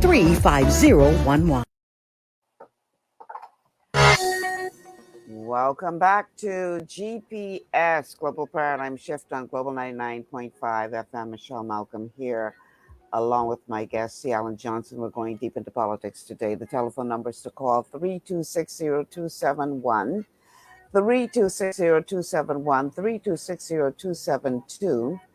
3260272. The WhatsApp line for messages and calls is 8010271. That's 8010271. We're streaming live on Facebook on the official Michelle Malcolm and Global 99.5 FM pages. Also streaming live on rumble.com. For those of you who are asking, how do you find Rumble? That's RUMBLE, rumble.com. And then you search for Global Paradigm Shift, all one word, no spaces in between. That's how you'll find the Global Paradigm Shift channel. You can watch us there. Speaking of channel, we're on Cable Bahamas, channel 974. Also coming to you by way of the Global 99.5 FM app that you can download to your smart device and check us out there. And a huge welcome to all of you who are tuned in by way of radio, whether it's here in New Providence or across the family of islands. To our growing audience in Grand Bahama, welcome to you all. And thanks to all of you who are tuned in from outside the country. A huge welcome to you also. My guest today is once again C. Alan Johnson, and we are going deep into analysis of this upcoming by-election, what it means not only for the constituency of West End and Bimini, but for the nation as a whole. I see all kind of people saying this one for Obi. I find that very, very fascinating indeed. But anyhow, let me stay focused. Okay, Free National Movement. Before I go to Free National Movement, let me just end the PLP in saying this. Okay. The PLP on Grand Bahama was buried in West End, okay? In West End. I think the old Star Hotel, the same grant guy that made an option, made application for his father and mother was part of that building. The Robert Grant, his father and mother was the building of that. if West Grand Bahama PLPs be honest, the only way for them to regain control of their party as a whole and on Grand Bahama is to send a message to the leadership of their party right now by showing them that you didn't give us what you want, and secondly, we're not going to be taken for granted. If you want this seat, we'll give it back to you in 2026. But it's a message, a warning shot across the bow that they would not be disrespected, they would not be ignored, and they should not be taken for granted. Having another seat in the parliament is not going to change anything. No one who they put for the PLP in will have the seniority, competence, and capability and understanding of governance. There's no way that you're going to give Kingsley Smith a senior position in government, or even, say, the Minister of Grand Bahama, even though it's a glorified position, to be able to do anything. So it's just, again, this is a point system for the Progressive Liberal Party. They don't need a single person to do whatever they need for West Grand Bahama.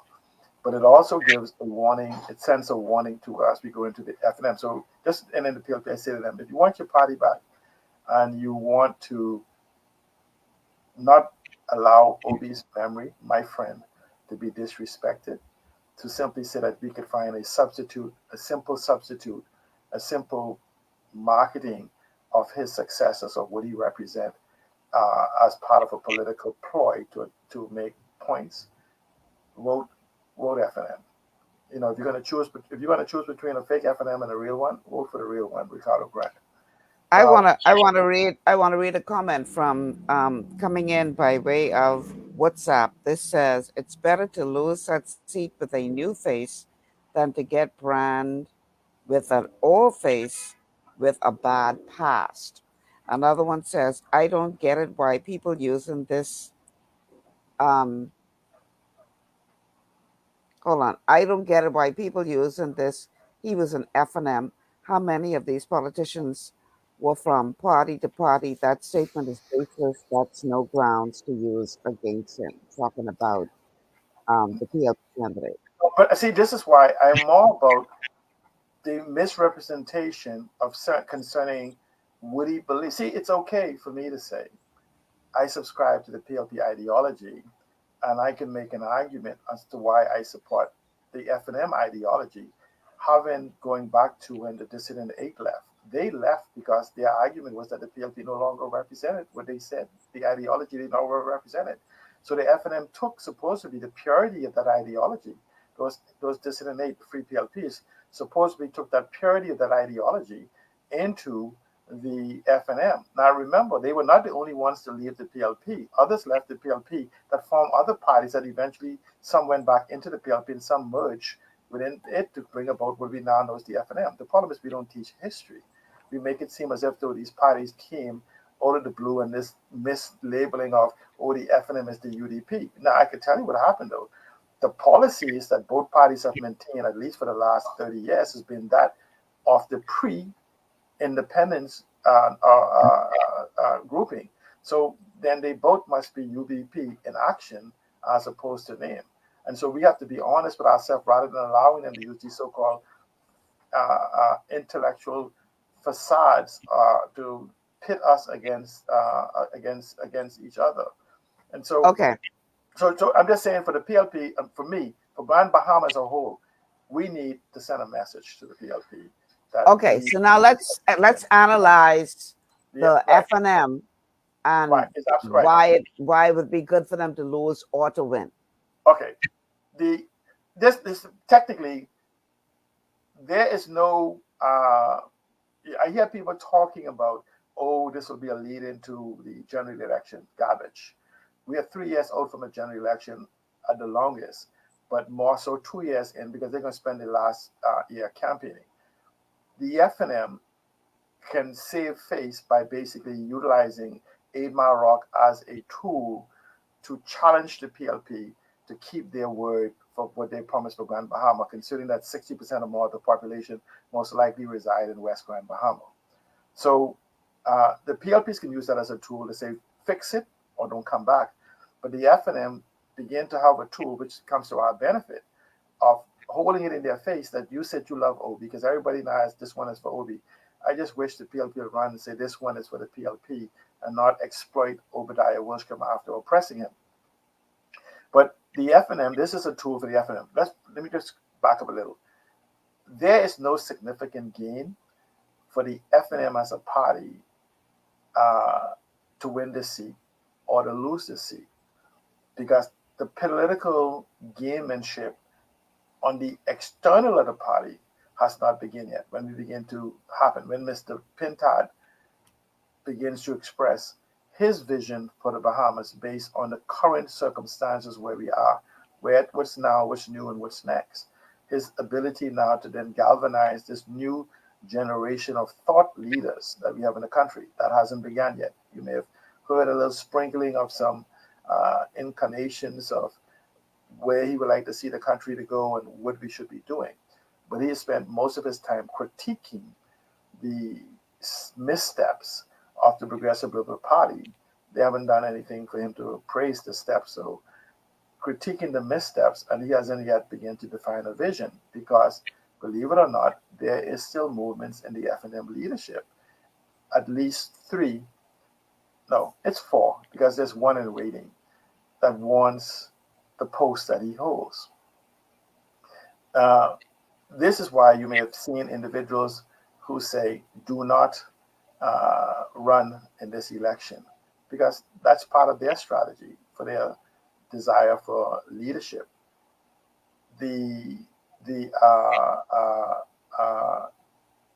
have another group who is sitting silently, and I think their strategy is more 5 to 10 years down the line, in a new face that sits in Parliament, and not typically. And I think we should watch Adrian White in 5 to 10 years. He's in a secure seat, so he'll be back in the next election, and he'll be back in the election after that.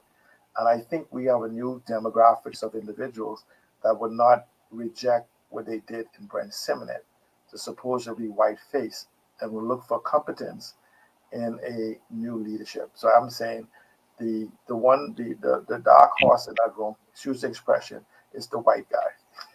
So in essence, what you're saying, C. Allen, is that on both sides of the 2 major political parties, this is really all about a struggle for leadership more so than it is about winning a constituency. Absolutely, yes. What happens is the FNM winning this constituency doesn't do any significance on the outside of the party. However, it gives Michael a level of credibility against all odds. This is the PLP's own to win. Michael Pintard winning this, if you look at 60% of the times, and we've had by-election, etc., the governing party have taken those election, and just some nuances caused them not to take the other one. So this has already got Michael Pintard, unless the Bacchus, these boogeyman of the FNM comes about with the money, cannot match the power of government, because understand, the government have hundreds of millions of dollars, and so you're not going to have the FNM, even moneyed people that we like to refer to, is to come in and say they're going to spend a few $1 million for a seat that has no significant improvement on their chances of winning government. It will, it only gives them, it gives actually Michael Pintard some strength. Michael Pintard gains from this, because what you have is, if he could get the bishop to stop being a politician and begin to use his oracle ability and his ability to garner people and touch those middle people that we are ignoring, while he focuses on holding the government accountable, he will have someone that can go there that's not doing what others in the party should be doing right now. He has 7 other individuals in the Free National Movement. And if you be honest, Michael Pintard is doing 90% of the work, when the party has not been there behind Michael. The fact that the party has not used this opportunity to rebuild the branches, to strengthen its presence from a dissatisfied public who is totally disconnected from the PLP by virtue of the chairman of the PLP telling you himself. That means there's a vacancy that comes into play. And this is where the third parties, and more so the Coalition of Independence, has been able to capitalize on this demographics of individuals that is not satisfied the way governance has been happening in this party. And so Okay. So what we're going to do, we're going to take a break because I do want to talk about the others who are contesting for the seat as well. It's not just the PLP and FNM in this race. And so that was a great segue just now when you talk about those who are running as independent or otherwise. So let's take this break. And then on the other side of the break, we're going to be looking at the 3 remaining persons who are vying for the seat and whether or not it's possible for them to upset the apple cart and what that would mean. Stay with us. This is GPS. We'll be back after these words from our sponsors.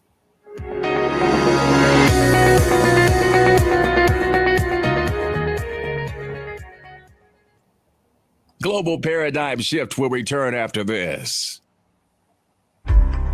Blood sugar levels play a key role in your appetite, weight gain, and overall health. When you have a blood sugar spike, you can feel confused, dizzy, and even have increased cravings. Eating carbohydrates, sugary or fatty foods, and not exercising can all cause blood sugar spikes.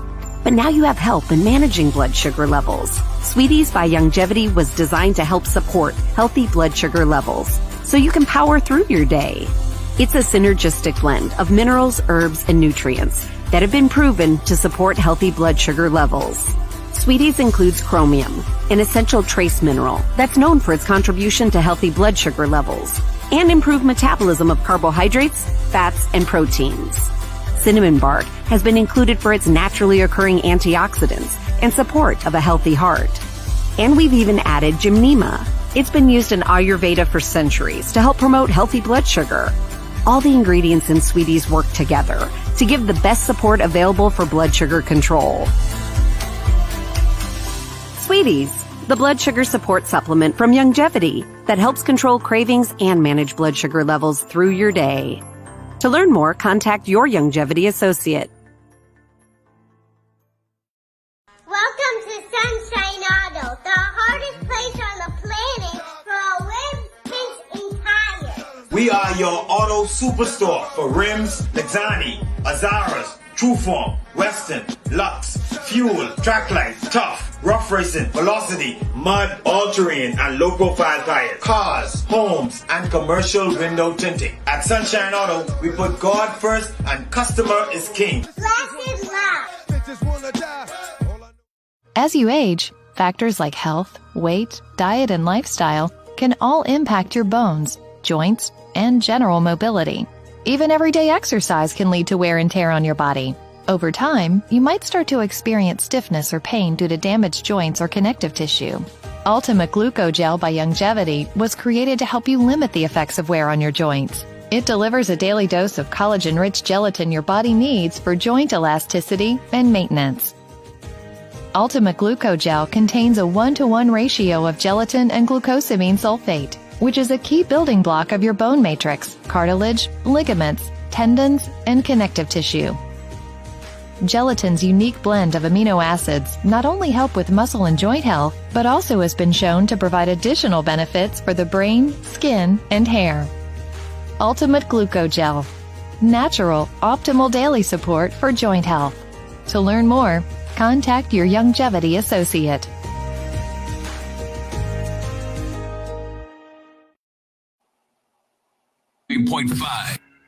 And welcome back to GPS, Global Paradigm Shift on Global 99.5 FM. Michelle Malcolm in your company, along with my guest, C. Alan Johnson. We're diving deep into this upcoming by-election and what it means, not just for the constituency of West End and Bimini, but for the entire island of Grand Bahama and by extension, the nation of the Bahamas. Now, it's not only the PLP and FNM in this race. We have 3 others as well. Lincoln Bain from the Coalition of Independents, as well as 2 independent candidates. Here now is a clip about the others who are vying for this seat. The names of the candidates from the Free National Movement and the Progressive Liberal Party will not be the only ones on the ballot list for the upcoming by-election. Daquan Swain is campaigning for the West End and Bimini constituency for the second time, after running in the 2021 general elections. Swain pushes that the seat should be filled by someone who is actually from the constituency. Well, West Grand Bahama and Bimini, I feel, deserves quality leadership. I feel that they deserve someone who actually is from the community, who cares about the community, who have actually done work in the community and has a track record of doing work in the community. I think for far too long we have allowed political parties to decide on someone based on friendship or internal politics in the party, and then they bring that person to the public and they try to market these individuals as the perfect candidate when these people have no track record of community building, serving the community, empowering the community, and being there for the community. Swain spoke passionately about the number of issues he would address if elected. I don't know how many of our loved ones have to pass away going down to West End to get proper lighting on the road. I've been advocating. The previous administration, I sent a 16-page letter on how we can provide adequate and proper lighting for that West Grand Bahama Road with solar power grid lighting. And I presented a plan that we could take the public-private partnership approach, or we could have a government-funded approach. Yeah, lighting is a huge issue that affects everybody in that area.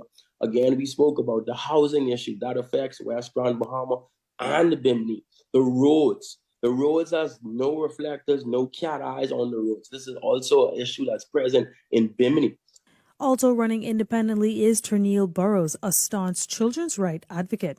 She explains that while she herself is not from Grand Bahama, her parents are, and she still wants the best for that constituency. I'm not from Western, Grand Bahama, or Bimini. I'm a Nasuvian, but my goals in this candidacy are to elicit the support of the constituents in that area, in those areas, to elect me as a young woman member of parliament, not associated with any political party, to prioritize child protection legislation advocacy, creative industry development advocacy and legislation, and also to promote this concept that we can improve local government throughout the Family Islands and implement it on New Providence. Burrows had these words for anyone who may doubt her capabilities. We all know the saying, ask not what your country can do for you, but what you can do for your country. So I implore the constituents of West End, Grand Bahama, and Bimini to elect someone who is honest, fair, believes in the rights and justice for all people, regardless of their income or any other bracket, race, anything like that, and have an opportunity to have a child protection advocate in the House. And I'm going to represent you to the best of my ability. Rest in peace to the predecessor, and let's go forward. So far, it appears to be a 5-lane race for the seat. In addition to these two independent candidates, there is Ricardo Grant for the Free National Movement, Kingsley Smith Jr. for the governing Progressive Liberal Party, and Lincoln Bain for the Coalition of Independents. All right. Yeah. Okay, Michelle, just give me 15 seconds. Somebody asked a question. There's nothing wrong with having an ambition for leadership. In fact, if you have MPs who go to parliament who don't have ambition of being first among equals, should not be led into parliament. If you cannot desire at any minute to sit in as prime minister, you don't deserve to be in parliament. You're first among equals, not subjugate. So there's nothing wrong with Kwesi, Dr. Minnis wanting to come back, or any one of them, or anybody in the PLP. The problem is when you begin to do nothing rather than do something to show that you would make a better leadership while supporting the current leadership. A debate of ideas is where the problem is. And this is what caused these parties to be stagnant. You can support a leader, and remember, you're supporting a philosophy and ideology. Present that, as opposed to undermining and doing these gymnastics. And this is the problem that party politics have, which now brings us back to these third parties. The problem with the Corns one, remember, I've been a part of a third party. In fact, almost every third party in this country since 2002, most notably the DNA and the UDP with Gregory Moss. In fact, Gregory Moss, I would put as the most effective because he's still being quoted because as a member of the Progressive Liberal Party, he never varied from his ideology. But we are a two-party state. And what is happening now in West Grand Bahama, with all due respect to Neil Burrows and the Quan Swan and Lincoln Bain, cannot do drive-by politics in West Grand Bahama. You have to go and not just talk to the 6,000 voters. Remember, the demographics of West Grand Bahama is way larger than the 6,000 voters. You have to convince people who could convince people, and they will not have the opportunity to speak to 10,000 people or more who has the ability to influence those individuals who are going to be making a vote. The FNM and the PLP is starting with a base of very easily 20% each of the voters, maybe more.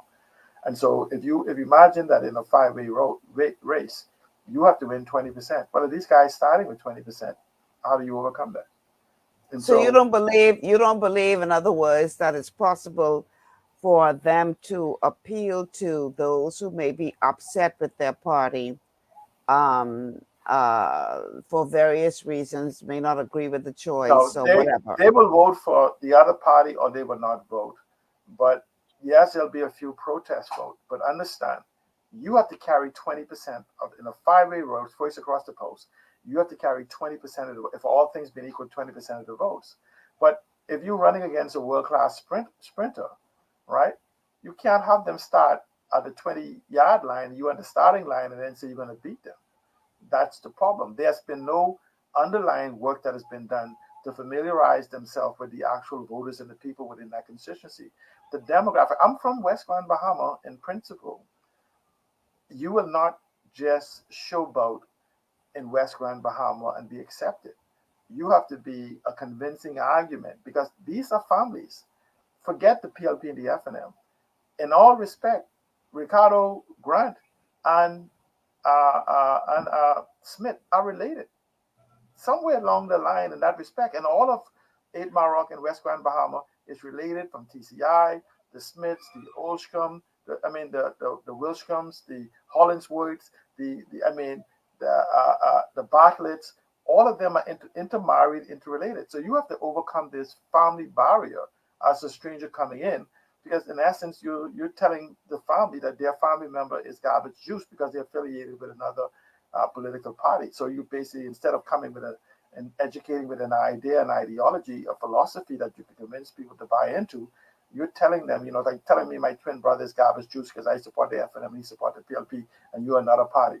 Well, I know him personally beyond his political affiliation, and the attack you're doing on him holds no merits with me because he and I are having a fight. Don't get in between the twins. That's what the PLP and FNM is. And so it takes a process of education, and the independents themselves have slighter chance, but even the coalition of independents have not had anyone to take an educational process, not just across the Bahamas, but in West Grand Bahama, to understand. If you ask the supporters of the coalition of independents what they believe, they say Lincoln says. If you ask me what I believe, I don't need to say Brave say. I don't need to say what Michael Pintard says. I'll tell you what I believe. And that's where it becomes part of your belief system of what is it that you present. Yes, the PLP and the FNM is losing it, but you don't replace a habit. I mean, you don't get people to quit a habit. You get them to replace it. If somebody smokes, nobody quits smoking. They replace it with something else. That's why they give you some other drug or something else. And so there's a habit these two political parties have developed amongst their people, and nobody has brought back a strategy to have them move from one habit or one belief system into another belief system. And so what you have is offering bread or this or something else. It's a mountainous. It says a promise is accomplished with a fool. And how do you know what it is? A promise, when the person making the promise don't have the capability or the intent to keep it, you're calling me a fool. So yes, Lincoln Bain and Daquan Swan and Tennille may have the serious, the sincerity of committing it, but they don't have the capability. Remember, you must possess both the intent and the capability. And so it's going to be impossible for them to do what they say they're going to do at this particular time in the shortness of this race to get that message across. So if you don't have the capability, then you're calling me a fool. And so I'm saying that it is what it is. And I say to them, use this as a understanding what blows the duck and what to do and wherever else. Take it as an assessment and actually become sincere in understanding that which you are fighting. It says you cannot manage what you cannot measure, but you can't measure what you refuse to acknowledge. And that's the problem with a lot of the third parties that I've been involved with. And that's one of the strengths of the UDP. That's why Mr. Greg Morris and myself and others are often quoted as being effective. Because if you go what he said in Parliament, you will see that today the FNM and the PLP are both collectively having the same conversation. Why? Because we were forward-looking in our statement and our positions, and this is what not the third-party individuals have brought. There's a demographic of 60% of the population that they will not have the opportunity to talk to in the shortness of time. It's 4 o'clock. 4 o'clock. We got to end this here. I want to say thank you, C. Allen, for being on the show today and helping us to break this down and look beyond the surface. I will come back when they say something. You may not come back then, but it remains to be seen. No, I say when they say something like their actual plans and stuff, where we can discuss. Like I said, you may not come back, but anyway. Oh, now I get you. Listen, man, thanks as always for being here. Hopefully, I'm working on it. No guarantees, but hopefully I'll be able to get all of the candidates on at some point prior to the by-election by themselves so we can hear what their plans are. I'm working on that. So thank you, C. Allen, for your contribution today. My time is gone. It's 4:01 p.m. I got to get off the air. On behalf of the entire team here at Global 99.5 FM, thank you so much for tuning in. God willing, I'll see all of you tomorrow for another Wellness Wednesday show. Take care, everybody.